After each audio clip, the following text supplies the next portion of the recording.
എപ്പിസോഡിന്റെ opening സീനിൽ ഇപ്പൊ നമ്മുടെ ആൾക്കാരും ലോകത്തുള്ളവരെല്ലാവരും ആ വലിയ മത്സരത്തിൽ പങ്കെടുക്കാനായിട്ട് അവിടേക്ക് എത്തിയിരിക്കുകയാണ്. ആങ്കർ ആണെങ്കിൽ ഇപ്പൊ മത്സരാർത്ഥികളുടെ മുൻപിലേക്ക് കടന്നു വരും. അതിനുശേഷം മൈക്കിലൂടെ ഉച്ചത്തിൽ വിളിച്ചു പറയും, 3 വർഷങ്ങൾ കൂടുമ്പോൾ നടക്കുന്ന വേൾഡ് മാർഷൽ ആർട്സ് ടൂർണമെന്റ് ആണ് ഈ വർഷവും നടക്കാൻ പോകുന്നത്. നിങ്ങൾ ട്രെയിനിങ് എടുത്തും വർഷങ്ങളുടെ അധ്വാനത്തിലൂടെയാണ് ഇവിടെ എത്തിപ്പെട്ടത്. സോ നിങ്ങൾക്ക് എല്ലാവർക്കും നന്നായിട്ട് മത്സരിക്കാനായിട്ട് കഴിയട്ടെ. മത്സരിക്കാനായിട്ട് ഇവിടെ എത്തിയ നിങ്ങൾക്ക് എല്ലാവർക്കും ഞാൻ അഭിനന്ദനങ്ങൾ നേരുന്നു എന്ന് പറയും. അതിനുശേഷം മത്സരിക്കാനുള്ള ഇൻസ്ട്രക്ഷൻസ് അത് പറഞ്ഞു കൊടുക്കും. ഇവിടെ നമ്മുടെ ഗോക്കു ആണെങ്കിൽ ആ ഇൻസ്ട്രക്ഷൻസ് എല്ലാം തന്നെ കേട്ട് ഹായ് ആയിട്ട് റൈസ് ബോളൊക്കെ കഴിച്ച് അങ്ങനെ നിൽക്കുകയാണ്. അതിനുശേഷം ലോട്ടിട്ട് ഓരോരുത്തർക്കും അവർ ഏത് ബ്ലോക്കാണെന്ന് തീരുമാനിക്കാം. സോ നമ്മുടെ ആൾക്കാരാണെങ്കിൽ ഓരോരുത്തരായി ഇപ്പൊ ലോട്ട്സ് എടുക്കും. അവർ 4 പേരും 4 ബ്ലോക്കുകളിലാണ്. മാസ്റ്റർ റോഷിക്ക് കിട്ടിയ നമ്പർ 178 ആണ്. അതുകൊണ്ട് തന്നെ ആള് 4th ബ്ലോക്കിലാണ്. സോ നമ്മുടെ ആൾക്കാരെല്ലാവരും ഇപ്പൊ ഫൈറ്റ് ചെയ്യാനായിട്ട് മാനസികമായി തയ്യാറായി കഴിഞ്ഞു. എങ്ങനെയെങ്കിലും നമ്മുടെ ആൾക്കാരുടെ ടീം തന്നെ ഇത്തവണ ചാമ്പ്യൻഷിപ്പ് നേടണം. അതാണ് അവരുടെ ഏക ലക്ഷ്യം. അപ്പൊ ദൂരത്തായിട്ട് ആ ഒരു മാർഷൽ ആർട്സ് മാനും ആളുടെ മകനും അവർ രണ്ടുപേരും ഗോക്കുയെ തന്നെ നോക്കുകയാണ്. മാർഷൽ ആർട്സ് മാൻ പറയും, അതെ ഇതവൻ തന്നെയാണ് ലാസ്റ്റ് നൈറ്റ് നമ്മളുമായിട്ട് ഫൈറ്റ് ചെയ്തവൻ. ആ പയ്യനാണെങ്കിൽ അത് ശരിയാണോ കൺഫേം ആണോ അത് അവൻ തന്നെയാണോ ചോദിക്കും. അതിനാള് പറയും, അതെ ഒരു വ്യത്യാസവും ഇല്ല, അതവൻ തന്നെയാണ്. നമുക്ക് കിട്ടിയൊരു ഗോൾഡൻ ഓപ്പർച്യൂണിറ്റി ആണെന്ന് പറഞ്ഞ് അവൻ ലാസ്റ്റ് നടന്ന ആ ഫൈറ്റിനെ കുറിച്ച് ആലോചിക്കും. അതിനുശേഷം അവരും ഇപ്പൊ ഫൈറ്റ് ചെയ്യാൻ തയ്യാറാവും. ആങ്കർ ആണെങ്കിൽ സ്റ്റേജിലേക്ക് കടന്നു വരും. അതിനുശേഷം ഫസ്റ്റ് ബ്ലോക്കിൽ മത്സരിക്കാനായിട്ട് ആദ്യത്തെ ആൾക്കാരെ തെരഞ്ഞെടുക്കുകയാണ്. ഫസ്റ്റ് ബ്ലോക്കിലുള്ളത് നമ്മുടെ ഹാൻസം ബോയാണ്. സോ റഫറി ആണെങ്കിൽ ഇപ്പൊ ഹാൻസം ബോയെയും ഓപ്പണന്റ് ആയിട്ട് ഒരു സ്പൈക്കിനെയും വേദിയിലേക്ക് ക്ഷണിക്കും. അവർ രണ്ടുപേരും വമ്പൻ ആക്ഷനൊക്കെ ഇട്ട് ഫൈറ്റ് ചെയ്യാൻ റെഡി ആയിട്ട് നിൽക്കും. ഗോക്കു ആണെങ്കിൽ ഹാൻസം ബോയ്ക്ക് ഫുൾ സപ്പോർട്ട് കൊടുക്കും. അതേസമയം പുറത്ത് എല്ലാവരും അകത്ത് എന്താണ് നടക്കുന്നതെന്ന് അറിയാതെ അങ്ങനെ പരിഭ്രമിച്ച് നിൽക്കുകയാണ്. നമ്മുടെ ആൾക്കാർക്കാണെങ്കിൽ ടെൻഷൻ കൂടി വരും. പന്നിക്കുട്ടനാണെങ്കിൽ ബൊൽമയെ സമാധാനിപ്പിക്കും. ഇതിനോടൊക്കെ സ്റ്റാർട്ടായിട്ടുണ്ടാവും. തീർച്ചയായിട്ടും നമ്മുടെ ആൾക്കാർ അവർ ജയിക്കുമെന്ന് പറയും. ഇവിടെ ആ സ്പൈക്കൻ അവനാണെങ്കിൽ വലിയ മരക്കഷ്ണങ്ങളൊക്കെ മുകളിലേക്ക് ഇട്ട് അതിൽ പഞ്ച് ചെയ്ത് അത് കഷ്ണങ്ങളാക്കി തകർത്ത് കളയും. ഹാൻസം ബോയ്ക്കാണെങ്കിൽ അത് കണ്ട് യാതൊരു ഭാവവ്യത്യാസവും ഇല്ല. ഇവിടെ മാർഷൽ ആർട്സ് മാൻ ആണെങ്കിൽ ട്രിക്കി ആയിട്ട് ആ ഒരു മാച്ച് നോക്കി നിൽക്കുകയാണ്. റഫറി ആണെങ്കിൽ വിളിച്ചു പറയും, നിങ്ങൾ ആക്ഷൻ കാണിക്കാതെ പരസ്പരം ഫൈറ്റ് ചെയ്യും. അടുത്ത നിമിഷം അവർ രണ്ടുപേരും അടുത്തേക്ക് പാഞ്ഞടുക്കും. ആ ഒരു സ്പൈക്കനാണെങ്കിൽ അച്ചരം പൊച്ചരം പഞ്ച് ചെയ്യും. പക്ഷെ സെക്കൻഡുകൾ കൊണ്ട് നമ്മുടെ ഹാൻസം ബോയ് അവൻ ആ ഒരു സ്പൈക്കിന്റെ സൈഡിൽ വന്ന് അവന്റെ മുഖത്തൊരു പഞ്ച്.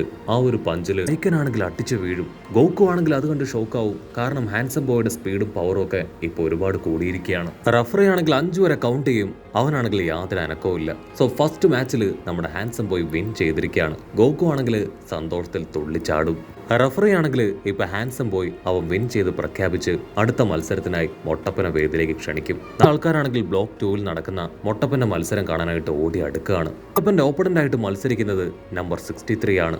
ആൾ ആ നമ്പർ ഉച്ചത്തിൽ വിളിക്കും. അടുത്ത നിമിഷം പ്രദേശം മുഴുവൻ കുലുക്കി മറിച്ച് ഒരു ചോപ്പൻ ജൈന്റ് അവിടേക്ക് നടന്നു വരും. മൊട്ടപ്പനാണെങ്കിൽ അവനെ കാണുമ്പോൾ തന്നെ പേടിക്കും. ഇത് സത്യത്തിൽ എർത്തുകിക്കാണോന്ന് പോലും അവൻ ചിന്തിക്കും. ജയന്റ് ആണെങ്കിൽ മൊട്ടപ്പനോട് ചോദിക്കും, നീയാണോ ഞാനുമായിട്ട് ഫൈറ്റ് ചെയ്യാൻ റെഡി ആയിട്ട് നിൽക്കണേ? അതിന് മൊട്ടപ്പനാണെങ്കിൽ പേടിയോടുകൂടെ അതെ ഞാനാണെന്ന് പറയും. ജയന്റിനാണെങ്കിൽ അവന്റെ ചിരി അടക്കാനായിട്ട് കഴിയില്ല. എൻ്റെ ഒരു വിരൽ മതി എനിക്ക് നിന്നെ തോൽപ്പിക്കാൻ. നീ ചത്തുപോയില്ലെങ്കിൽ നിന്റെ ഭാഗ്യം എന്ന് പറയും. ഇവിടെ ഹാൻസം ബോയ് ആണെങ്കിൽ അവനെ തിരിച്ചറിയും. ഇവനെ എനിക്ക് മുൻപേ അറിയാം. ഈ ജയന്റ് നിസ്സാരക്കാരനല്ല. വേൾഡ് റെസ്ലിംഗ് ചാമ്പ്യൻഷിപ്പിൽ ഇദ്ദേഹം 1ാമനായി വന്നിട്ടുണ്ട്. ചരിത്രത്തിൽ ഇതുവരെ അവനെ ആരും തോൽപ്പിച്ചിട്ടില്ല. അവൻ അത്രയധികം പവറാണെന്ന് പറയും. ഗോക്കുവിനാണെങ്കിൽ അത് കേൾക്കുമ്പോൾ അല്പം ടെൻഷൻ തോന്നും. ഇവിടെ റഫറി ആണെങ്കിൽ ആരംഭിക്കാനുള്ള ഇൻസ്ട്രക്ഷൻ അത് കൊടുത്തു കഴിഞ്ഞു. മൊട്ടപ്പനാണെങ്കിൽ ഇപ്പൊ ആ ജയന്റിനോട് ചോദിക്കും, ഫസ്റ്റ് പഞ്ച് അത് ഞാൻ ചെയ്യണോ? അതിനവൻ പറയും, വേണ്ട ഞാൻ തന്നെ ഉദ്ഘാടനം ചെയ്യാം. എന്റെ ഫസ്റ്റ് ഉദ്ഘാടനത്തിൽ തന്നെ ഒരുപക്ഷെ നീ മൊത്തമായിട്ടും കീറിപ്പോകുന്നു പറഞ്ഞ് ജയന്റ് ആണെങ്കിൽ കാലുകൾ ഉയർത്തി ഇപ്പൊ മൊട്ടപ്പനെ ആഞ്ഞ് ചവിട്ടുകയാണ്. പക്ഷെ മൊട്ടപ്പനാണെങ്കിൽ സൈഡിൽ ശബ്ദം ഉണ്ടാക്കി അതിനെ വെട്ടിത്തിരിപ്പിച്ച് അവിടുന്ന് തെന്നി മാറും. ഹാൻസം ബോയ് ആണെങ്കിൽ ഉച്ചത്തിൽ വിളിച്ചു പറയും, മൊട്ടപ്പ കോൺസെൻട്രേറ്റ് ചെയ്ത് അവനെ അറ്റാക്ക് ചെയ്യും. മൊട്ടപ്പനാണെങ്കിൽ ചാടി വരും. അടുത്ത നിമിഷം അവൻ മൊട്ടപ്പനെ ഹോൾഡ് ചെയ്യുകയാണ്. അവന്റെ കരാള ഹസ്തത്തിൽ നിന്ന് പുറത്തു വരാൻ കഴിയാതെ മൊട്ടപ്പൻ ഒന്ന് വലയും. അതിനുശേഷം ക്യാഷ്ലായിട്ട് പറയും, ഇത് വെറും എന്റെ ആക്ടിങ് മാത്രമാണ്, ഞാൻ നിന്നെ ഈസി ആയിട്ട് തോൽപ്പിക്കുന്നു പറഞ്ഞ് അവന്റെ കയ്യിൽ ഒരു ചെറിയ ഇടി വെച്ചു കൊടുക്കും. വേദന കാരണം അവൻ മൊട്ടപ്പനെ താഴേക്കിടും. താഴെ വീണ മൊട്ടപ്പൻ അവൻ കറങ്ങി വന്ന് ജയന്റിനെ തൂക്കിയെടുത്ത് വലിച്ചെറിയും. അവൻ അങ്ങനെ ഫ്ലൈ ചെയ്തു പോയി ആ ചുമരിലിടിച്ച് നോക്കൌട്ട് ആവുകയാണ്. നമ്മുടെ ആൾക്കാർക്കും ആ കാഴ്ച കണ്ടു നിന്നവർക്കും റഫറിക്കും എല്ലാവർക്കും എന്താ പറയേണ്ടതെന്ന് അറിയില്ല. അവർ ഒരു സെക്കൻഡ് ആ കാഴ്ച കണ്ട് ഫ്രീസ് ആയിട്ട് നിൽക്കും. കാരണം അത്രയും വലിയ ജയന്റ് മനുഷ്യനെ നമ്മുടെ മൊട്ടപ്പൻ അവൻ തൂക്കിയെടുത്ത് വലിച്ചെറിഞ്ഞിരിക്കുകയാണ്. മൊട്ടപ്പനാണെങ്കിൽ റഫറിയോട് റിസൾട്ട് എന്താണെന്ന് ചോദിക്കും. ഉച്ചത്തിൽ വിളിച്ചു പറയും, 63 ഔട്ടായിരിക്കുന്നു. മത്സരത്തിൽ ജയിച്ചത് നമ്മുടെ മൊട്ടപ്പനാണെങ്കിൽ നമ്മുടെ ആൾക്കാരുടെ അടുത്തേക്ക് വരും. ഗോക്കു ആണെങ്കിൽ അവന് ഷേക്ക് ഹാൻഡ് കൊടുക്കും.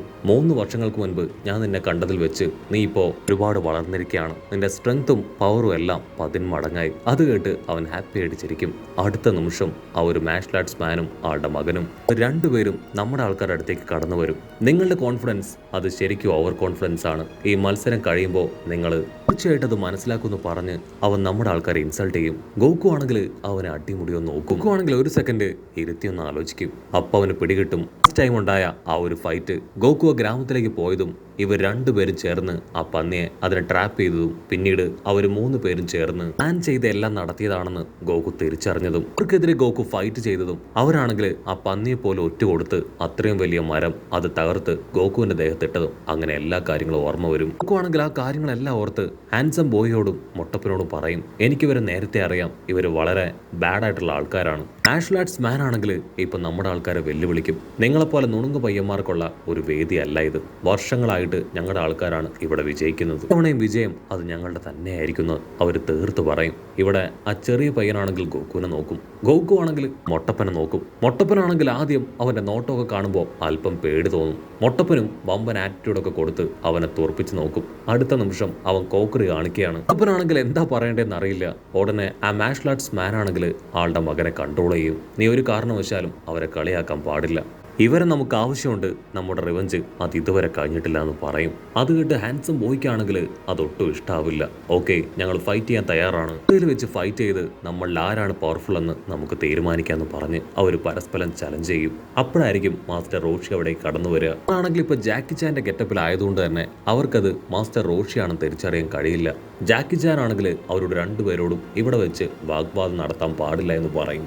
മാർഷൽ ആർട്സ് മാൻ ആണെങ്കിൽ ഇപ്പൊ നമ്മുടെ റോഷിയെയും കളിയാക്കാനായിട്ട് തുടങ്ങും. അതിന് ഹാൻസം ബോയ് പറയും, നിനക്ക് അദ്ദേഹം ആരാണെന്ന് അറിയില്ല.